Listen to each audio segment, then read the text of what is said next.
Here comes another weekend. Don't complain how short it is. Just grab along with the bestest of your favorite tasks to make this whole time a memorable one. As you ponder about it on Monday, so no delays for now, let's crush it.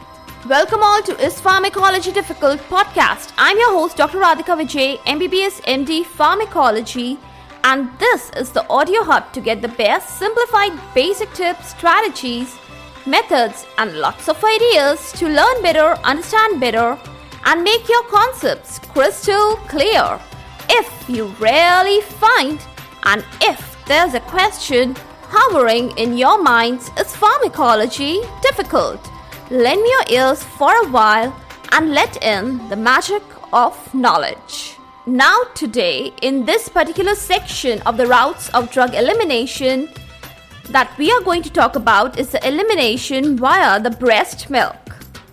Now the reason for studying the elimination via the breast milk is not for the sake of the mother, but it is for the sake of the suckling or the nursing infant. Passive diffusion, it governs the entry of the drug in the breast milk. Better lipid solubility, 1. And less protein binding, 2. These two things, they favor the drug crossing. Now, you have to keep in mind that the pH of the milk is around 7, that is slightly acidic. So what will happen? The basic drugs, they dwell better in this. Now, what is this known as? It is known as the pH partition principle. Once the basic drugs, they are diffused into the milk, they cannot be reabsorbed back into the plasma. Why? Because the acidic milk pH traps the basic ions and the basic drugs. And you know that it has a phenomenal name of ion trapping. We have spent so much of time discussing and getting into the details of this term ion trapping. So please refer to my old episodes for more details about it. Now basic drugs that may get trapped here are ergotamine, morphine, chloramphenicol, metronidazole, tetracyclines. Then we have certain immunosuppressive cytotoxic drugs and oral contraceptive pills. Then we have diazepam, etc., etc. Ethanol and urea, they readily enter the breast milk, and this mechanism is non-pH dependent. Okay, so note these two drugs, ethanol and urea, they are not following the pH partition principle. Now you might be wondering, what is the status of the acidic drugs? Well, some of them are actually very harmful to the infant. Let's get to know about these. The first one are the sulfonamides. They may lead to allergy and jaundice or kernicterus in the newborn. The second drug is the ampicillin that may lead to diarrhea. Then we have penicillin that may cause allergy. Then we have phenobarbital that induces drowsiness. And theophylline causes restlessness. Then few of the infants, they are special cases. They might have glucose 6-phosphate deficiency. And due to this enzyme deficiency, they are highly sensitive to the drug-induced hemolysis. So be very cautious when you are administering the drugs like quinine, quinidine, chloroquine, chloramphenicol, primaquine, nalidixic acid, nitrofurantoin, dapsone, etc. So as far as summing up all these things, generally take it as a valuable and a very good to go advice always not to administer any drug to the lactating lady unless and until it is really needed and really very essential. Hope you tied this advice tightly in the mesh knot of your minds. Okay, now next topic that we are going to cover today is the various drugs and their status as far as the breastfeeding is concerned. That's a sort of list of example that I'm going to give you and tell you how much harm mild, moderate or severe these group of drugs can cause during the breastfeeding. So let's get to know quickly about these. You can really grab your pens and papers and note them down one by one. Yes, you can just jot them down as points, as these are simply examples.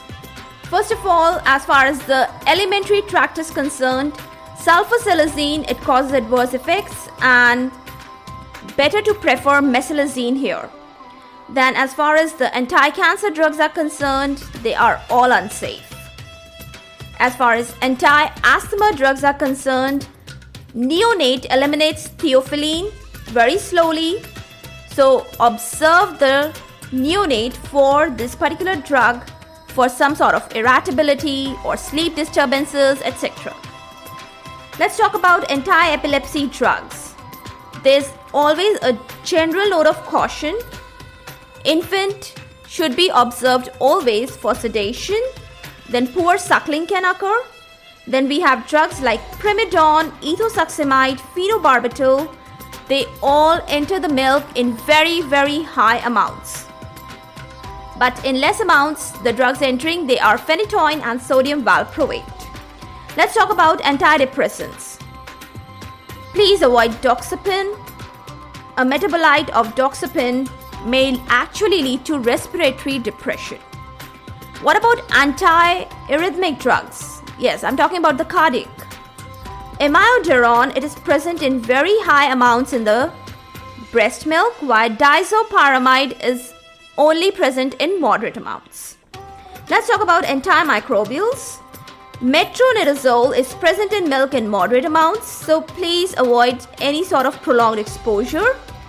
Then always avoid nalidixic acid and nitrofurantoin, I told you, in case of G6PD deficiency. Avoid clindamycin, lincomycin, sulfonamides, dapsone. They are all unsafe. Then anti-inflammatory drugs. Please consider aspirin, that is salicylates, as unsafe. They are not safe. Why? Because they have an association with the Ray's syndrome that occurs generally in the neonates. Okay, so avoid aspirin. Next, let's talk about anxiolytics and sedatives. Benzodiazepines, they are safe.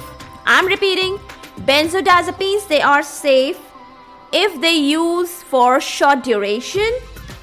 But if you use it for a long duration, then they can lead to poor suckling and somnolence.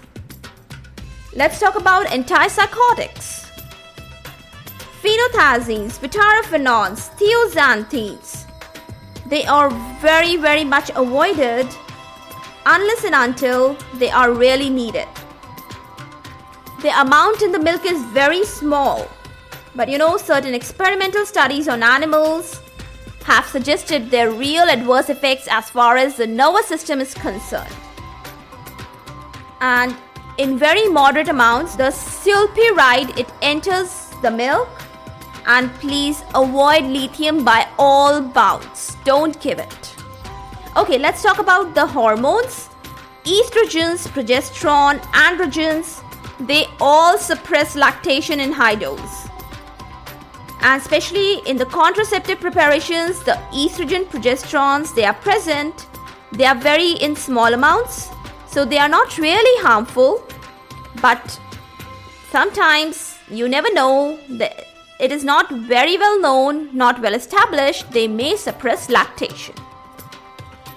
Let's talk about the status of beta adrenoceptor blockers. Quite important group of drugs.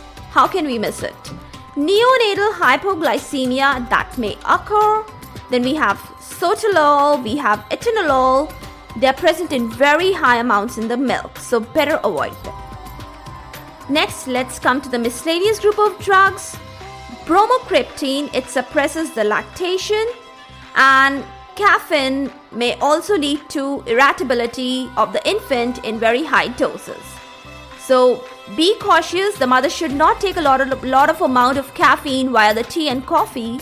Just try to avoid it. Okay, this was the whole list that I wanted to give to you. So with this list, let's punch the end of this episode today.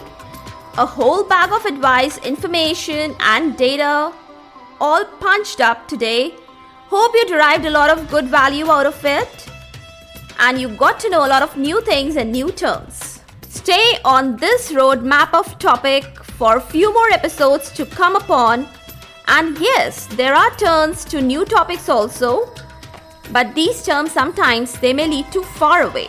You see, as far as the road turns are concerned, I really love the words by Hellen Keller, who stated wisely, a bend in the road is not the end of the road unless you fail to make a turn.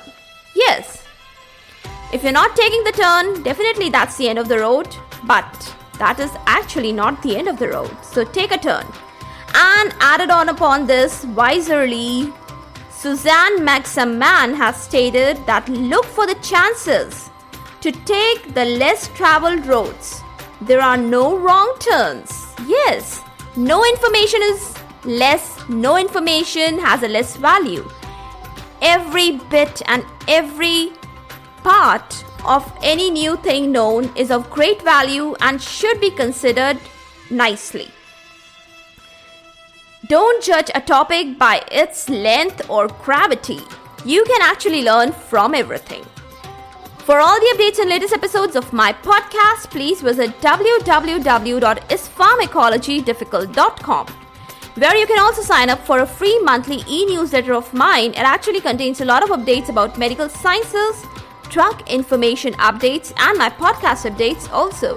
You can follow me on different social media handles like Twitter, Insta, Facebook, and LinkedIn. They all are with the same name, is Pharmacology Difficult. If you are listening for the first time, do subscribe and follow whatever platform you are consuming this episode. Stay tuned to rate and review on iTunes, Apple Podcast. Stay safe, stay happy, stay enlightened.